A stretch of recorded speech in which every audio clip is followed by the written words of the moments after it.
Eu quero saudá-los com a paz do Senhor Jesus. Pegue a sua Bíblia, por favor, e abra no Evangelho de João. Eu vou trazer uma rápida palavra, porque a gente já teve aqui a palavra do meu Marcos, que com muita sabedoria Deus o usou. E Marcos, eu fui lá para trás agora há pouco, porque eu fui para lá para trás, sabe, me emocionar, eu e Deus. Sabe, irmãos, eu acho que a maior alegria de um líder, de um discipulador, de um professor, é ver o seu aluno, é ver seu aluno, é ver seu discípulo, é ver seu liderado crescer. Vê-lo aqui me emocionou muito. Eu tive o privilégio de ter um pastor chamado pastor Edmilson Tenório, em que ele me dava muita a ênfase de que nós temos motivos para nos alegrar quando alguém cresce na casa de Deus. Seu crescimento é para a glória de Deus.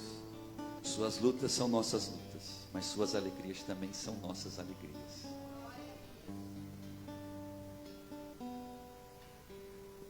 Então eu quero pedir, por favor, em nome de Jesus, que você abra a sua Bíblia no Evangelho de João, no capítulo de número 13.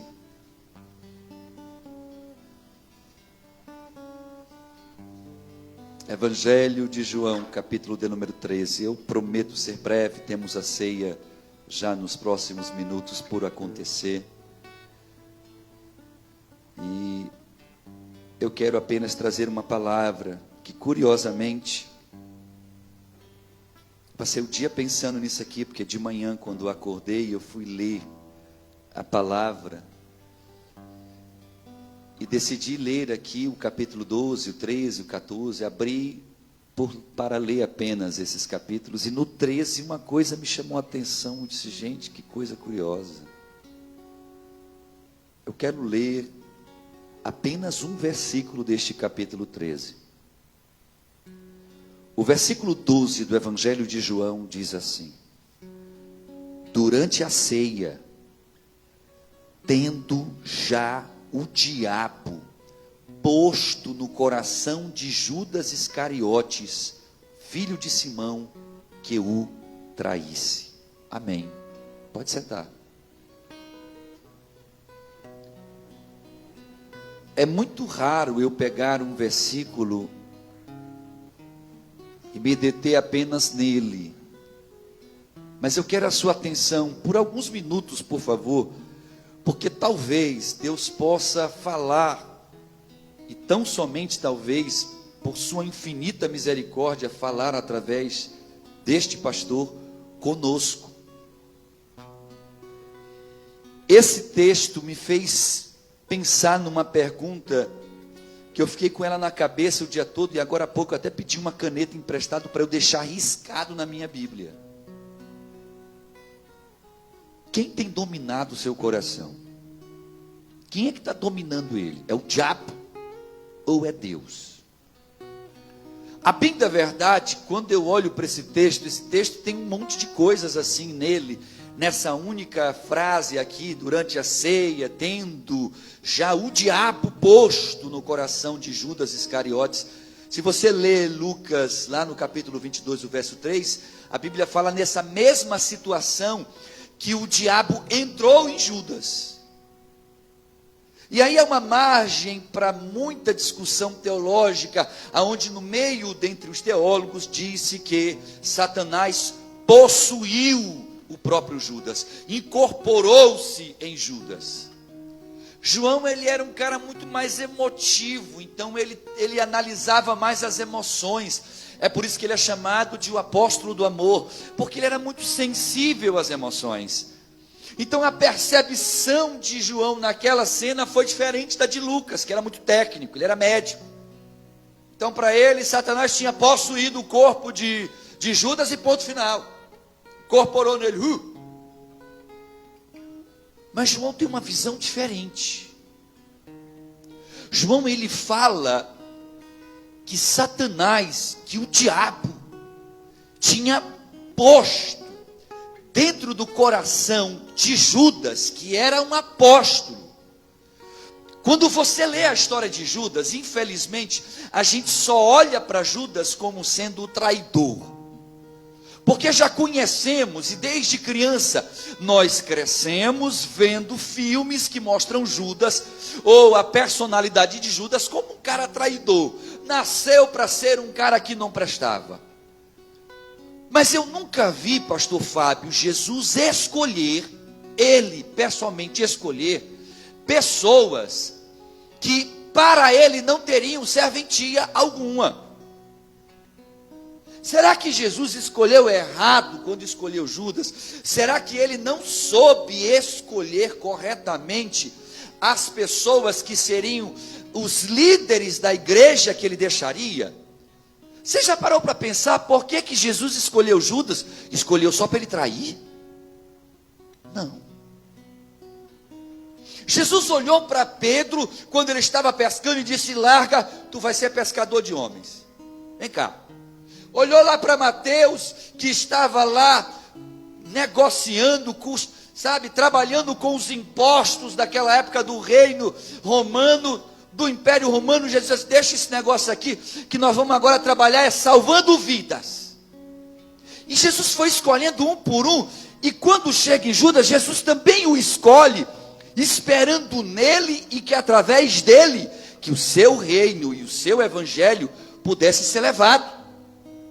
A Bíblia fala que Jesus chamou os 12 e os mandou de 2 em 2 nas cidades. E a Bíblia diz que todos, quando voltaram, lá estava Judas, voltaram dizendo: Senhor, no teu nome os demônios se sujeitam, no teu nome as enfermidades saem. É curioso, porque ele olha para Judas e vê nele as qualidades e as coisas boas que talvez nem ele mesmo sabia que tinha. Eu não vim aqui engrandecer a pessoa de Judas, eu vim aqui fazer você pensar um pouco no porquê que Jesus escolheu Judas. E curiosamente, Jesus o escolheu para ser apóstolo. Hoje existe uma palhaçada de que os camaradas por aí se autoproclamam apóstolos. Eu sou apóstolo. E eles entendem. Não sei de onde esses caras tiram da Bíblia, porque na Bíblia não tem um único argumento que fundamente o que eu vou dizer aqui. Não tem uma única passagem na Bíblia que autorize o que eu vou dizer aqui. Você começa como diácono, sobe para presbítero, vai para evangelista, vai para pastor, agora depois você vai para bispo. E por fim você chega a apóstolo. E já existe até pai de nações, como aquele louco lá que existe em Manaus. Eu fico olhando essas loucuras e eu não acho fundamentação na palavra de Deus que justifique essa escada, como se fosse uma escada ministerial. E Deus, tipo assim, olhou para o pastor Fábio e disse assim: não, o pastor Fábio, ele foi chamado para ser pastor, mas primeiro ele vai ser diácono, depois ele vai ser evangelista. Eu não sei se o senhor estava numa convenção em que eu preguei por 8 horas, só falando dos dons ministeriais, dos 5 ministérios de Cristo, explicando para mais de 600 pastores que existem nesse ministério, e dizendo a eles: nós estamos errados, nós estamos consagrando as pessoas de forma errada, nós estamos autorizando pessoas de forma errada. Quem foi chamado para ser evangelista tem que ser evangelista, quem for chamado para ser apóstolo tem que ser apóstolo. Mas apóstolo hoje é um título de soberania. Você está entendendo o que eu estou dizendo? Quem está entendendo? Se você é apóstolo, você é o top master, você é o top 10. Se você é pastor, minha igreja tem apóstolo, querido. E pior do que termos apóstolos, é nós termos apóstolas. É mais chocante para mim de onde os caras tiram a argumentação, porque eles podem rasgar toda a Bíblia e espremer ela. Não vamos achar um texto que fundamente isso. Um texto. Eu desafio quem estiver me assistindo, que aqui não tem ninguém, mas se alguém estiver me assistindo, eu desafio um teólogo provar na Bíblia que eu estou errado. Não tem como. Mas apóstolo naquela época era o que nós conhecemos hoje como missionários, os que levam a mensagem adiante. Você acha que Jesus escolheria aleatoriamente os 12 primeiros líderes da igreja? Você acha que Jesus cometeria a gáfia, o erro? Ele iria dar esse vacilo de escolher erroneamente uma pessoa para ser apóstolo? É lógico que não. Jesus sabia quem ele estava escolhendo. E a Bíblia mostra várias situações, inclusive aqui no Evangelho de João, quando Lázaro está morrendo, que Jesus está distante, alguém manda chamar Jesus, e a Bíblia diz que Jesus, em outra cidade, dias de caminhada, distante da cidade onde Lázaro estava morrendo, recebe a notícia: olha, Lázaro, teu amigo está morrendo, estão te mandando chamar.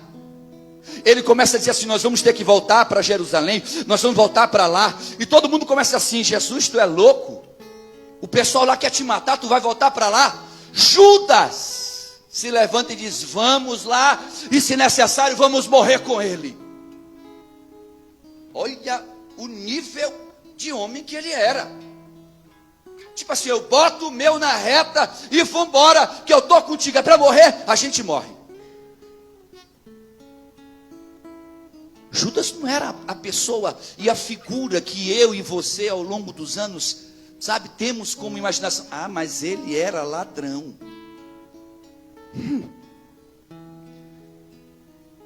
Sabe aquela vez que você não dizimou, que você não ofertou, e Deus falou para você, você se tornou um ladrão? É a Bíblia que diz isso. Ladrão por ladrão, tem um monte de ladrão que pode estar me assistindo agora, e alguns talvez até sentados aqui. Então, se você parar para analisar as qualidades de Judas, você vai ver que ele era um homem com o mesmo potencial que todos os outros tiveram. E ele teve a chance de se arrepender, mas o remorso do que ele fez foi maior do que o arrependimento que poderia ser produzido no coração dele. O que eu quero deixar claro antes de entrar no bojo desta palavra, deste texto, para que eu e você saiamos daqui entendendo o que é que tem dominado o meu coração e o seu coração. Quem é que tem dominado o meu coração, o seu coração? Eu preciso entender isto. Eles estavam numa ceia, papai. Hoje é culto de ceia. E a Bíblia diz que no culto de ceia que Jesus estava fazendo, o diabo colocou no coração de Judas para que ele traísse Jesus. É incrível, porque se você ler o capítulo 13, eu fiz questão de reler esse texto. Jesus, logo após João escrever isso, Jesus se levanta, toma um banho, que era um ritual que se fazia de purificação. Ele faz todo o ritual, coloca não a túnica, coloca uma espécie de toalha que se usava na época, que na verdade era mais do que um pano, se enrolou neste pano, não colocou a roupa que ele estava usando, e ele desce para próximo aos pés dos apóstolos, e um por um ele vai lavando os pés desses apóstolos. Quando chega em Pedro, Pedro diz assim: o meu não. Jesus diz: se tu não deixar fazer isso, tu não tem nem parte comigo. Se tu não aceitar, nem, porque eu tenho, é necessário que eu lave, eu tenho que dar esse exemplo. Jesus chega em Judas e lava os pés de Judas. E logo após isso ele se senta, ele volta no quarto, coloca a roupa, a Bíblia diz que ele volta, coloca a túnica dele e se senta naquela mesa, e eles vão agora fazer a ceia. E o texto fala que o diabo colocou no coração de um apóstolo escolhido por Jesus, selecionado por Jesus, líder da igreja de Jesus, o diabo colocou no coração dele para trair Jesus. Aí eu vejo Marcos chegando aqui e dizendo: irmãos, eu passei uma semana na bênção, cheio da vitória. Quando foi na sexta, meu Deus, desabou a minha fé, e eu pensei em jogar tudo para cima, mas a palavra veio e me reanimou, a palavra veio e me alegrou. E aí eu venho para lhe dizer, Marcos, que este aqui era apóstolo,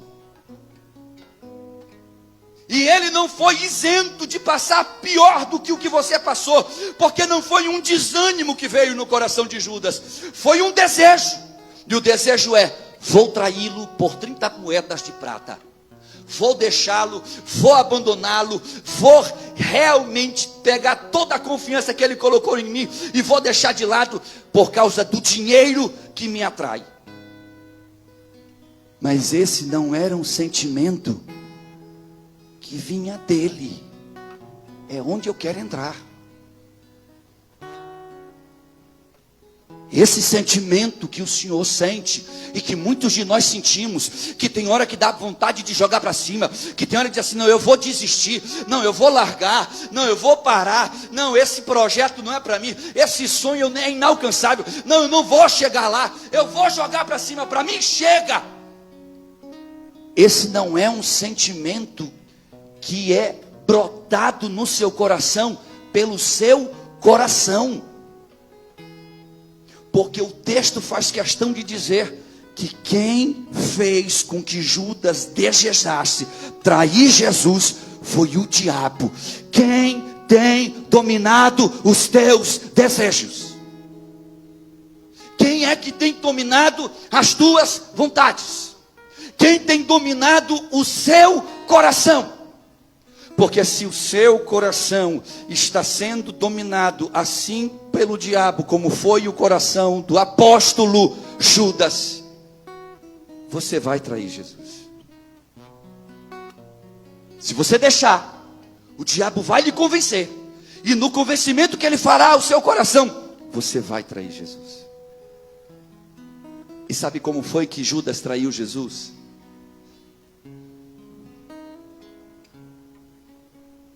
Com um beijo.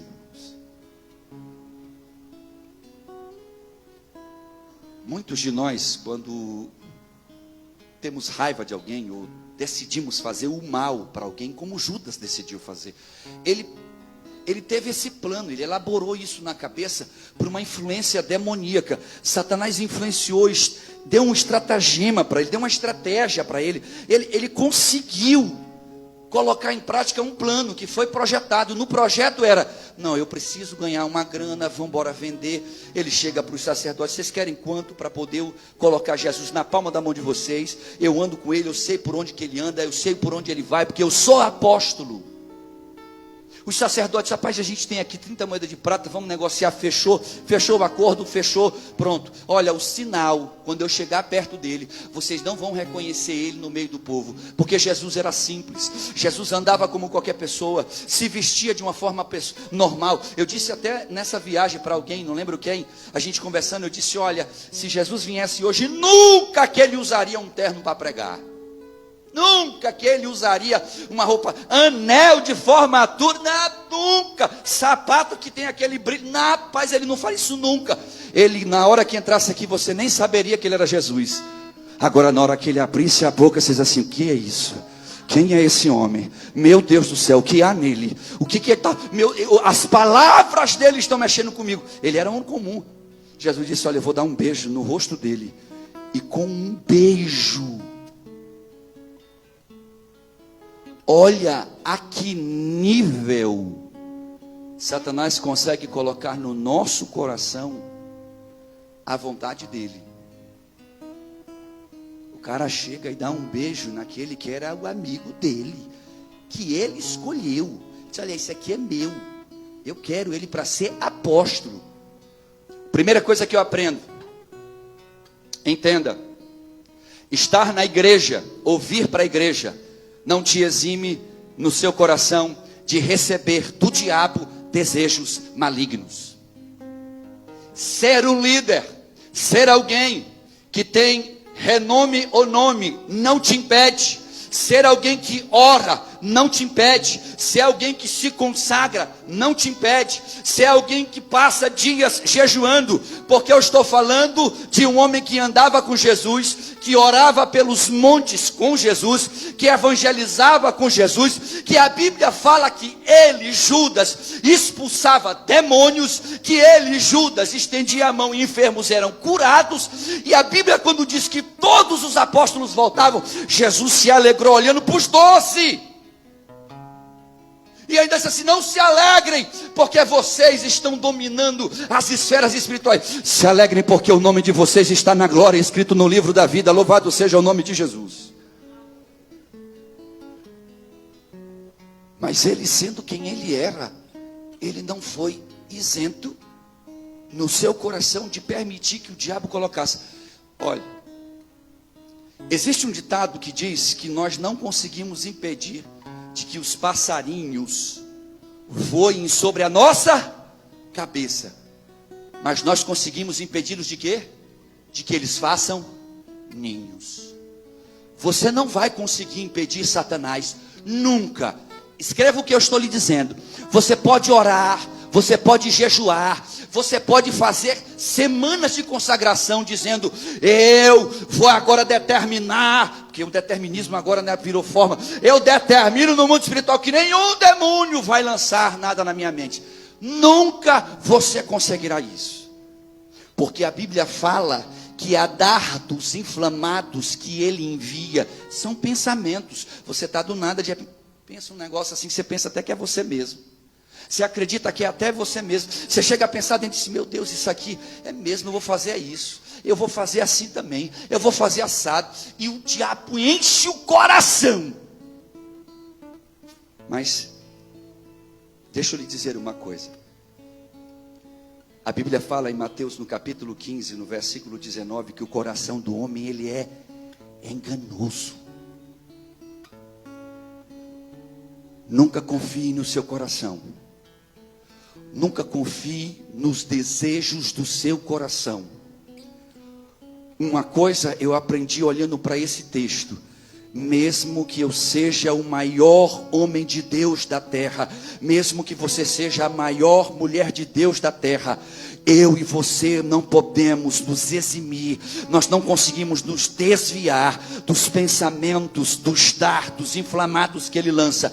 Agora eu e você temos o domínio para decidir se ele dominará o meu coração ou não. E eu quero lhe dizer nesta noite: Deus te chamou aqui para dizer: deixe que o Espírito de Deus domine o seu coração. E tem um detalhe: o capítulo 13 inteiro, se você está com a Bíblia aberta e virar a folhinha aí, você vai ver que o capítulo 13 inteiro acontece a história da ceia, onde Jesus diz para Judas: meu filho, se levanta e vai fazer o que tu veio fazer. Termina o que já está no teu coração. Olhe para cá.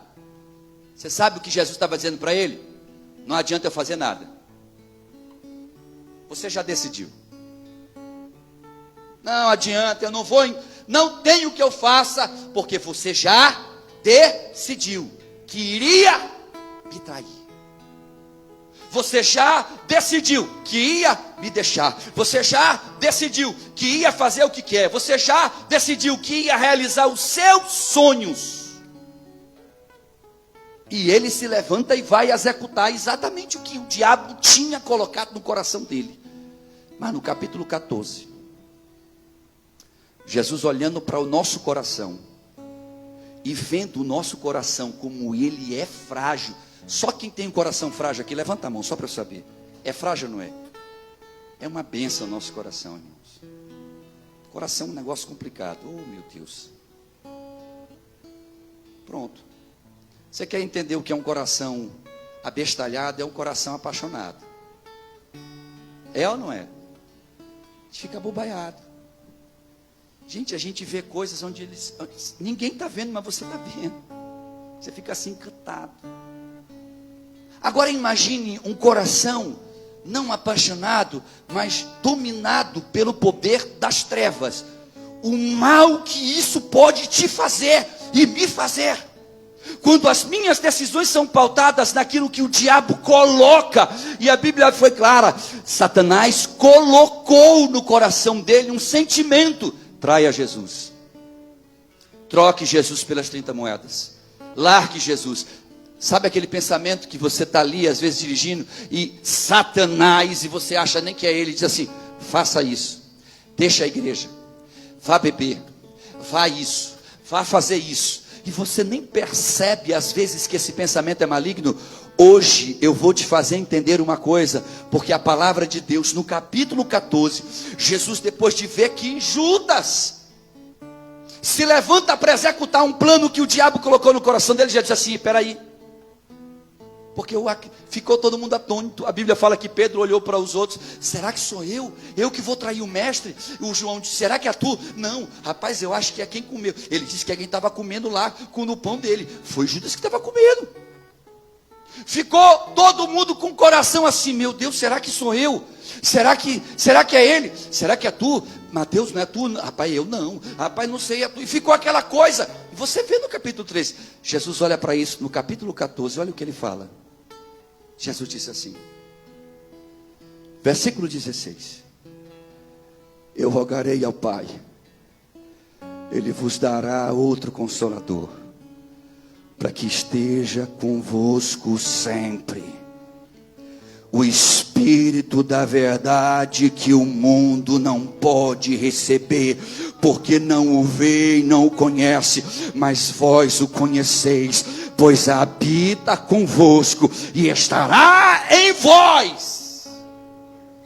Sabe o que Jesus está dizendo? Ei, até aqui o diabo colocava no coração e tu ficava: eu faço, não faço, faço, não faço, faço. Mas eu vou enviar um, que é o Espírito da verdade. Ele habitará convosco, e em vós habitando, Ele dará a vocês a força para dizer a todo e qualquer pensamento do diabo: eu rejeito, porque por nada deixarei o meu Jesus. Não existe nada nesta terra. Uma vez um irmão me perguntou: pastor, quando eu tenho certeza da minha salvação? Eu demorei a entender a resposta para esta pergunta na palavra, mas existe. Quando você aceita Jesus, que você começa a seguir Jesus, há um processo nessa caminhada, e nesse processo você vai caminhando na igreja e vai aprendendo as coisas de Deus, mas de repente, do nada, alguma coisa ali acontece. E isso pode acontecer inclusive no dia que você aceita Jesus, como aconteceu na minha vida e de muitos que aqui estão. Mas alguns acontece já caminhando na igreja. Um belo dia tu te percebe olhando para o mundo, vendo que você veio de lá, que você experimentou o que lá tem. Aí você olha para a cruz e diz: nada poderá me separar do amor de Deus que está em Cristo Jesus, o nosso Senhor. Você chega a um nível de entendimento interno, que você olha para Cristo e diz assim: nada, não tem nada. Você olha para o lado: não, mas o dinheiro não é melhor do que ele. Não, mas essas coisas aqui não é melhor do que ele. Não, mas aquilo ali, não, aquilo também não é melhor do que ele. Não, peraí, o diabo está me oferecendo tudo, o mundo não, mas todo esse mundo não é melhor do que ele. Quando você entende que nada é melhor, nada é maior, nada é mais importante, é porque você é um salvo nesta terra. E este Deus nos deixou até um Espírito que é santo, que estaria comigo todos os dias. Então hoje, se Judas estivesse vivendo hoje, e o diabo colocasse no coração dele, o Espírito Santo ia dizer assim: meu filho, não faz isso. Meu filho, não faz. Quem já experimentou de tomar ou decidir fazer algo, e do nada, de repente, você começa a sentir uma coisa te incomodando, diz: não faz isso, não faz isso. Não, quem já experimentou isso aqui? Você sabe o que é isso? Isso não é só a consciência, não, irmão. Não é a consciência moral te dizendo: não faça isso, porque isto é moralmente errado. Não. O mundo do pecado não existe moralidade. No mundo do pecado, a gente tem o desejo, vai e faz, acabou. Agora, quando você tem o Espírito Santo, ele diz, não faça isso. Ele vai te dar agora uma segunda chance. Ele vai agora te dizer assim, peraí, tem uma porta que o diabo abriu para te deixar abrir uma outra porta aqui. Escolha a porta certa, escolha o caminho certo, escolha Cristo, aleluia. Quem está entendendo aqui nessa noite?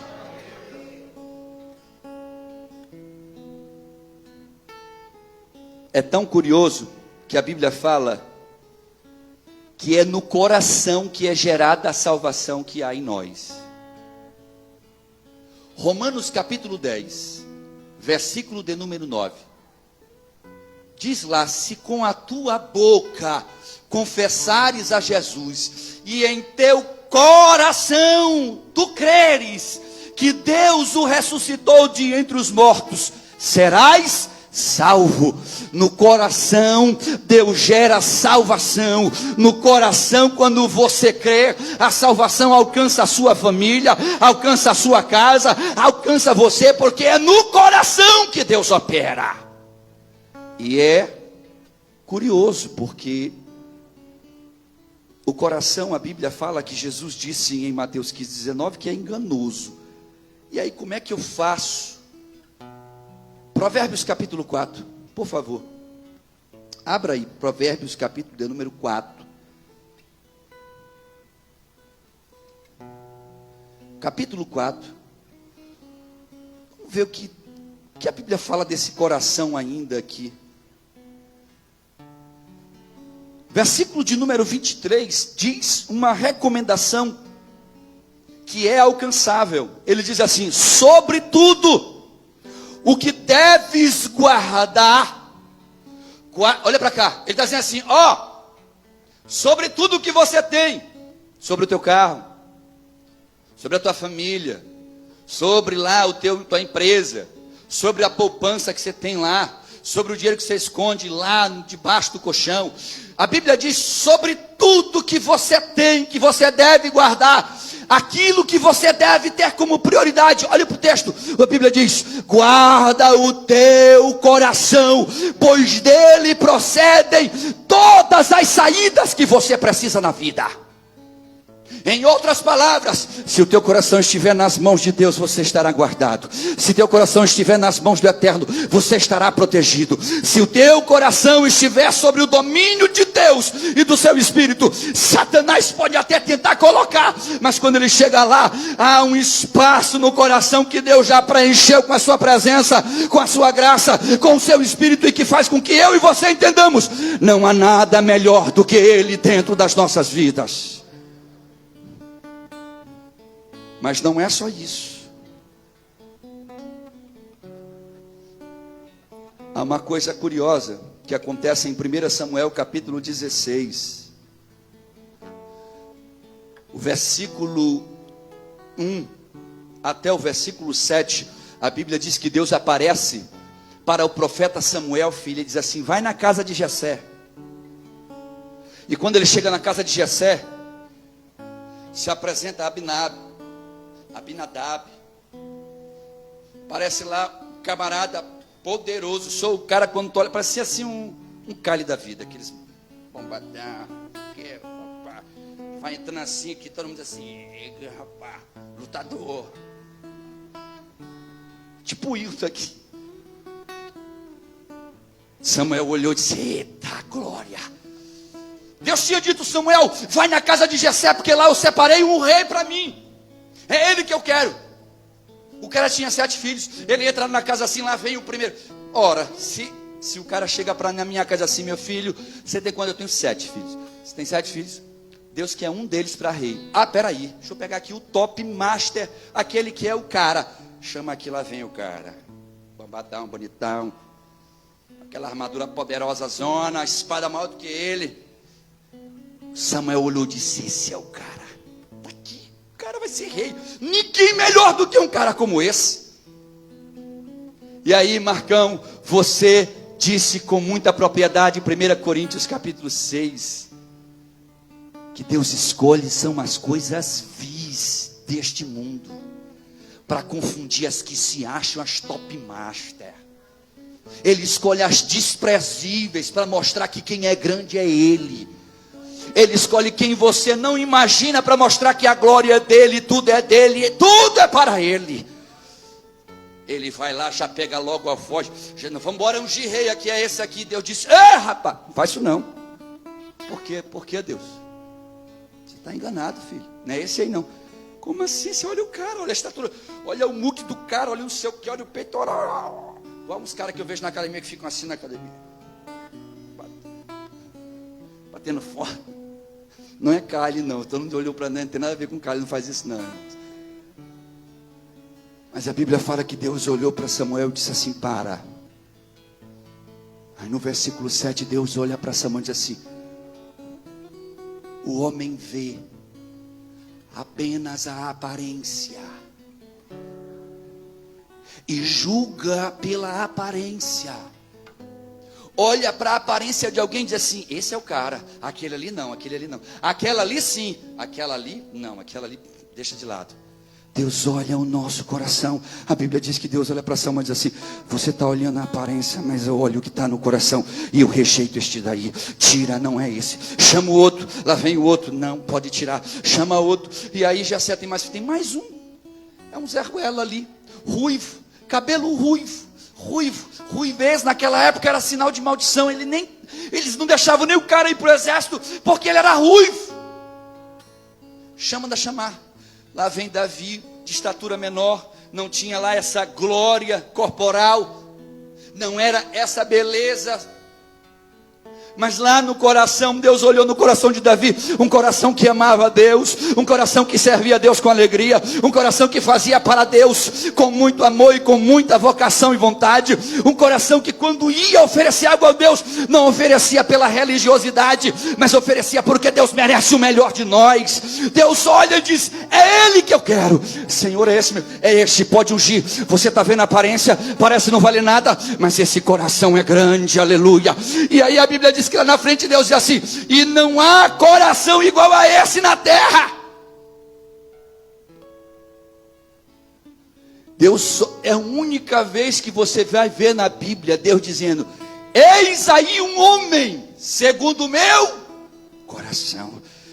Coração de Davi batia a Deus, o coração de Davi pulsava a Deus, o coração de Davi emanava a Deus. O que é que domina o seu coração? Porque se for Deus, você pode levantar a mão e dar glória nesta noite, porque Ele está aqui nesta noite conhecendo e sondando os nossos corações. Pastor, o que eu faço, pastor, com o meu coração?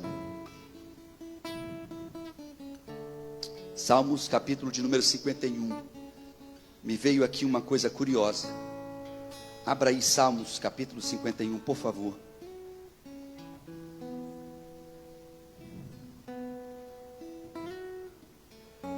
Quantos desejam que ter um coração nas mãos de Deus? Diga glória a Deus. Eu já vou encerrar a minha palavra. Mas o Salmo 51, versículo 10 diz assim, Davi disse isso. Olhe para cá. Deixa eu te contextualizar porque é importante. Davi estava arrasado. O coração desmoronado. Havia falhado com Deus, havia desobedecido, havia matado um cara que era guerreiro dele só para ficar com a esposa do cara. E Deus disse assim, rapaz, eu tenho tantas mulheres solteiras que eu te dou de graça, no balde tu pode escolher assim, e tu vai pegar uma mulher casada. Tu vai escolher a mulher casada e tu ainda manda matar o cara que está batalhando por ti. Quando ele caiu em si, que ele mandou matar um amigo dele para ficar com a esposa do amigo dele, o arrependimento arrasou Davi. E a Bíblia fala que no capítulo 51 ele tem uma conversa com Deus. Eu até aconselho depois você ler, porque é real o que aconteceu neste capítulo 51. E é lindo a maneira como ele chega para Deus. É por isso que a Bíblia diz que ele é um homem segundo o coração de Deus. Porque quando ele chega no versículo 10, no versículo 9, ele diz assim, esconde a tua face dos meus pecados e apaga todas as minhas iniquidades. Cria em mim, ó Deus, um coração puro e renova em mim um espírito reto. Meu patrão, Deus olha para a terra e diz assim: como é, meu filho? Cria em mim um coração puro. Deus não só renova Davi, como Deus suscita da esposa agora, que agora ele tomou e matou o cara. Porque Deus poderia dizer assim: não, tu fez isso, vou matar também a mulher. Tu não matou o marido? Vou matar a mulher. Ah, tá todo mundo. Mas ele se humilha diante de Deus e diz: Senhor, eu errei, mas coloca um coração puro dentro de mim. A Bíblia fala que Deus ainda suscita o rei de Israel, que foi o homem mais sábio da terra, justamente da esposa, que era fruto de um relacionamento errado. Só Deus transforma as coisas mais incabíveis, inconcebíveis diante das nossas falhas, em algo que servirá de bênção e vitória para a glória do seu nome, quando vê um coração que ele pode operar. Quem aqui deseja ter um coração assim? Fique de pé, por favor.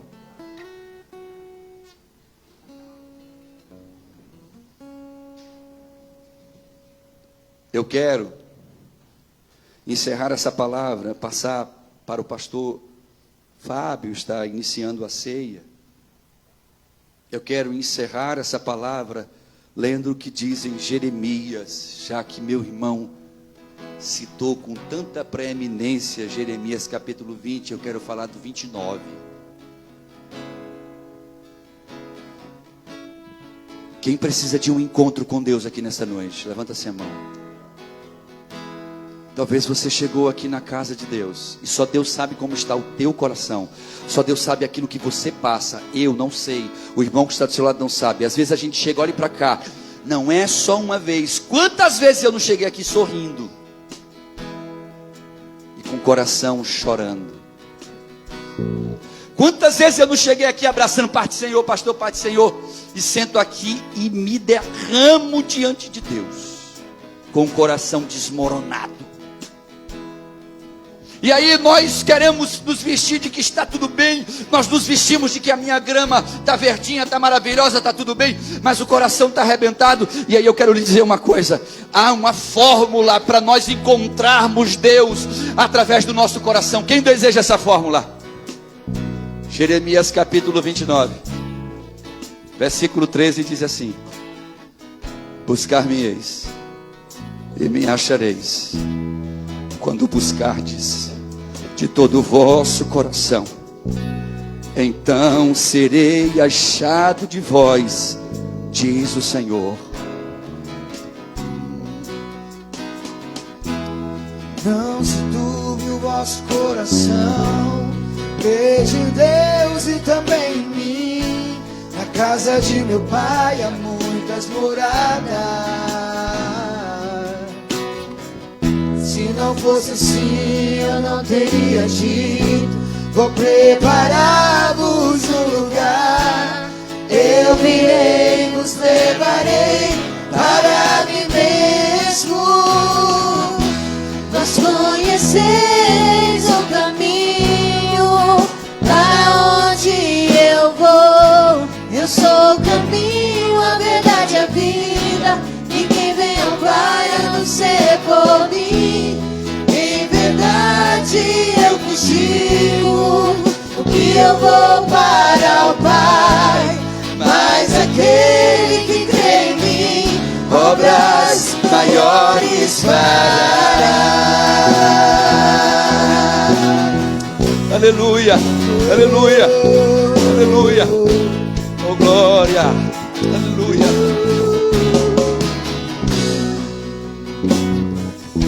Se me amares verdadeiramente, guardareis os meus mandamentos. Eu rogarei ao Pai, Ele vos dará o Consolador, o Espírito da verdade, que o mundo não pode receber, mas Ele habita em vós, estará em vós para sempre. Aquele que tem os seus mandamentos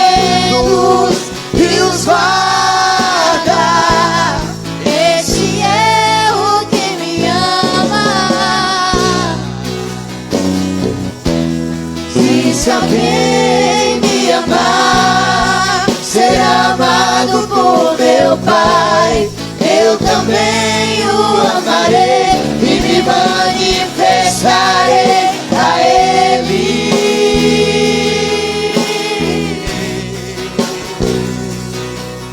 A Ele.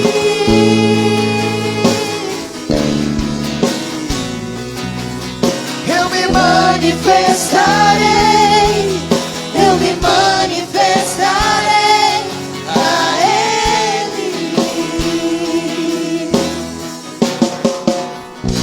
Jesus disse em Mateus, no capítulo 22, no versículo de número 37, respondendo aos fariseus, ele diz assim: amarás o Senhor teu Deus de todo o teu coração. Se você ama a Deus de todo o teu coração, então Satanás nunca conseguirá enfiar goela abaixo uma decisão, um pensamento, uma vontade dele. Porque quando ele tentar fazer isso, ele vai esbarrar no coração cheio de Deus, cheio de amor de Deus, cheio da presença deste Deus.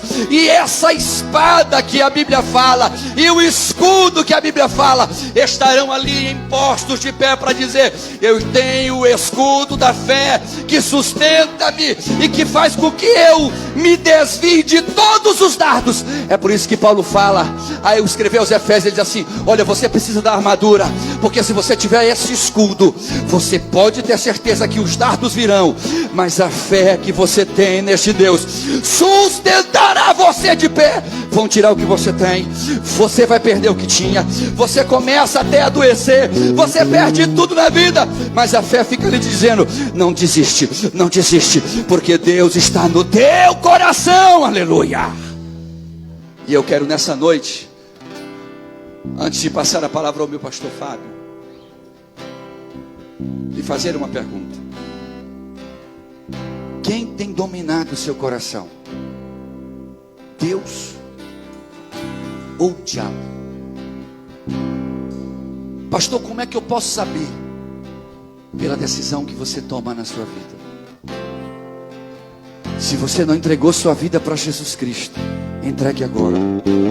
Saia do seu lugar e diga: pastor, eu quero que Ele domine meu coração, eu quero que Deus domine a minha alma, eu quero que Ele domine a minha vida, eu quero que Ele entre no meu coração e me domine.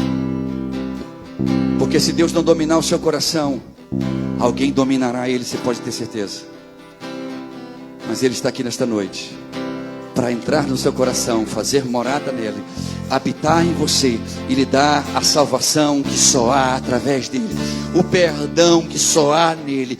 Não há outro caminho, só existe um caminho. Jesus disse: eu sou o caminho, a verdade e a vida, e ninguém vem ao Pai senão por mim. Só através dele você e eu alcançaremos no nosso coração a salvação que há em Cristo Jesus. Que Deus te abençoe, e que quem domine seu coração seja esse Espírito Santo maravilhoso de Deus, seja este Espírito Santo que habita em nós, seja este Espírito Santo que Deus enviou como Consolador amado para nos ajudar nesta caminhada. Em Cristo Jesus, Deus te abençoe no coração.